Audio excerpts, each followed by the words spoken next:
Hello there. My name's Kerryn. I'm here to share a story with you today. Sarah has kindly invited me to share some messages that I have following a very interesting life journey I've been on.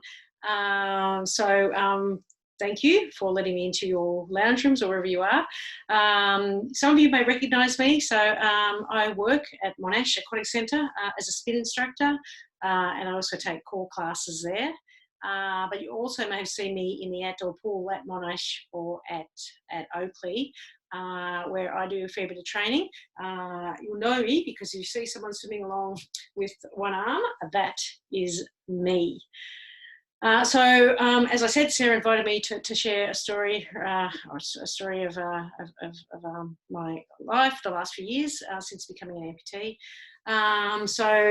Sit back, settle in, and this is it. So the journey I want to share with you started about 7 years ago, just over 7 years ago, when I became an amputee and came very, very close to losing my life. It's a story of a long recovery, rehabilitation, and really rebuilding my life from scratch, all the way through to today, where I'm pleased to say that I'm happy, I'm healthy, I'm fit, and I'm living a really fulfilling life.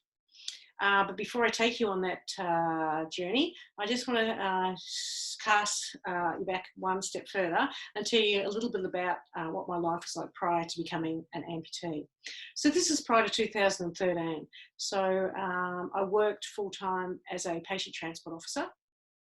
So I worked for a private ambulance company, and we subcontracted to Ambulance Victoria, transporting low acuity patients around Melbourne and Victoria. It was an okay job, but my real passion was actually outside of the workplace, and that was particularly in sport, and in particular the sport of triathlon. So that involves swimming, riding a bike, and running. So most of my spare time, you'd find me training for or participating in triathlons or any one of those individual sports, fun runs, recreational swims, and rides as well. So I was pretty fit, and life was good. Probably one of the highlights back then was completing Melbourne Ironman in 2012. So for those of you who aren't aware of what Ironman is, it's a 3.8 kilometre swim, a 180 kilometre bike ride, and a 42 kilometre run. Yes, a little marathon tacked on at the end there. So I did that in 13 hours. So it was a long journey, and really it was probably one of the highlights of my sporting career to that point in time. But that life, as I knew it, changed significantly in January 2013. I was riding my bike and involved in an accident, relatively minor accident, but 36 hours later I found myself in hospital fighting for my life.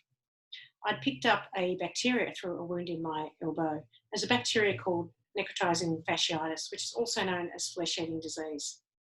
Now, necrotizing fasciitis, it's rare, it's aggressive, it's quite often fatal if not treated early. When I arrived in Royal Adelaide, I was in Royal Adelaide Hospital. I was already fighting for my life. There was no real options available except for surgery, and it was radical surgery that involved the amputation of my arm and entire shoulder. It's what's called a forequarter arm amputation. My body was so weak from this bacteria that I went into multiple organ failure, and I ended up on life support. At that point in time, I was given less than 5% chance of survival. But the medical team performed a miracle, and they kept me alive, along with my great level of fitness, which obviously helped a lot as well. And I spent a week on life support before I was woken up.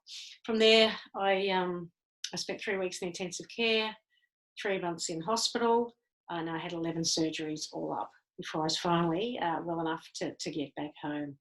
And then started a long period, probably 12 to 18 months of rehab, and really rebuilding my life again from nothing. All the way through to today, so 7 years later, where I'm really, as I said earlier, I'm really pleased to say that I'm happy, healthy, fit, and living a really fulfilling life. But I get asked all the time, like, how did you get to where you were to where you are today? Like, that's just incredible. That you must be so strong. Blah blah blah blah. All these questions. So I've had plenty of time to think about some strategies that have helped me get through to today, and I want to share some of them with you, along with some of the particular things that I'm doing now, and how I've got there. Sorry, my cat's about to come up on my lap, I think. The first strategy for me, I've got 5 particular ones that I've picked out that I think were crucial for me that helped, one, keep me alive, and 2, just help me just mentally and emotionally overcome everything I've been through. So the first one for me was acceptance. I needed to accept myself as an amputee, having a permanent disability, something you'd never in a million years think would happen to you. But it was really critical for me to do that and to enable me to move forward. And I did accept that pretty early on in my hospital stay, because I could foresee there were some potential opportunities and new things would come into my life as an amputee that I wouldn't have had before. So acceptance was really, really important for me. The second one was attitude. My attitude from the moment I remember waking up in hospital was how grateful I was to still be alive and have another chance at life again. Not everyone gets that chance.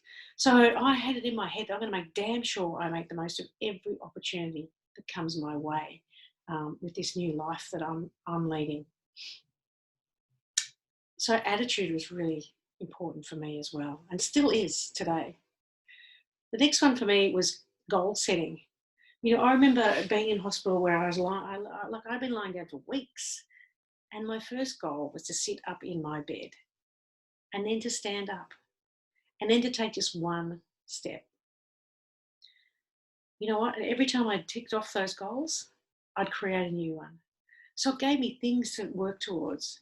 It gave me a sense of purpose, and it gave me milestones to celebrate along the way.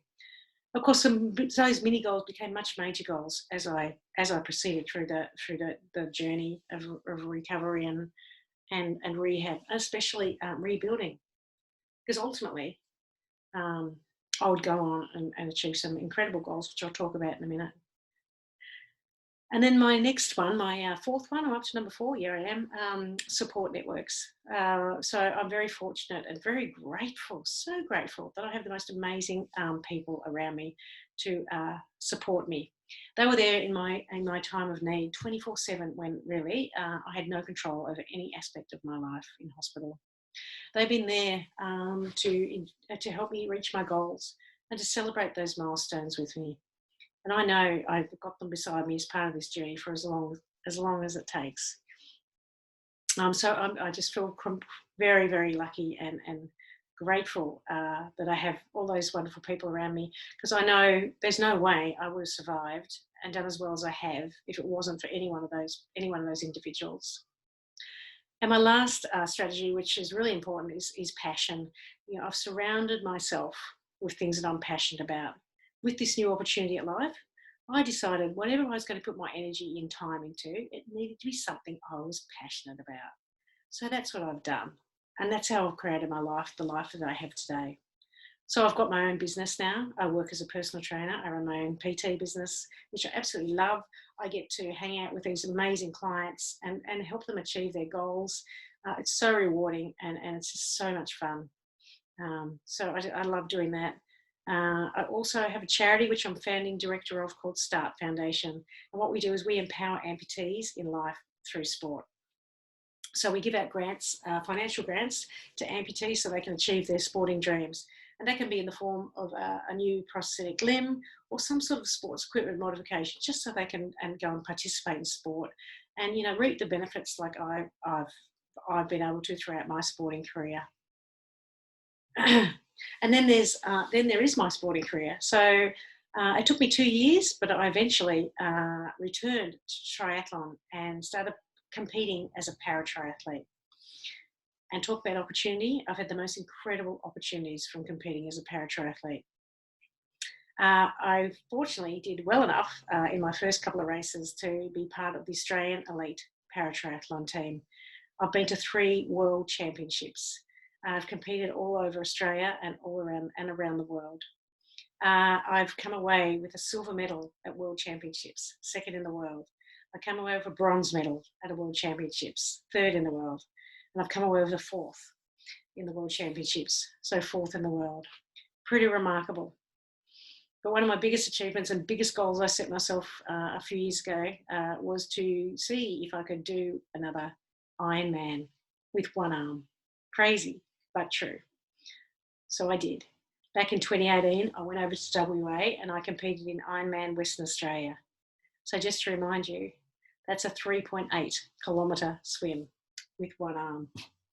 That's a 180 kilometre bike ride by myself with one arm, hanging on. And it's a 42 kilometre run. Yes, a full marathon with one arm. And I did it in a time of 13 hours and 49 minutes, I think it was. So about 49 minutes slower than my previous one with two arms. Not too bad. Not too bad. Something I'm pretty proud of. So these 5 strategies: acceptance, attitude, goal setting, support network, and passion, they all put together gave me an incredible sense of self-belief. Self-belief that anything is possible, self-belief that never give up. My motto these days is, she believed she could, so she did. And I have. So please, guys, from me to you, never ever give up, no matter what is going on in your life. There's going to be bad stuff that happens to you. There's bad stuff that's happened to me. It happens to all of us at some point, sometimes once, twice, however many times it happens. Don't ever give up, because there's always hope. There's always new opportunities. Anything is possible. Thank you.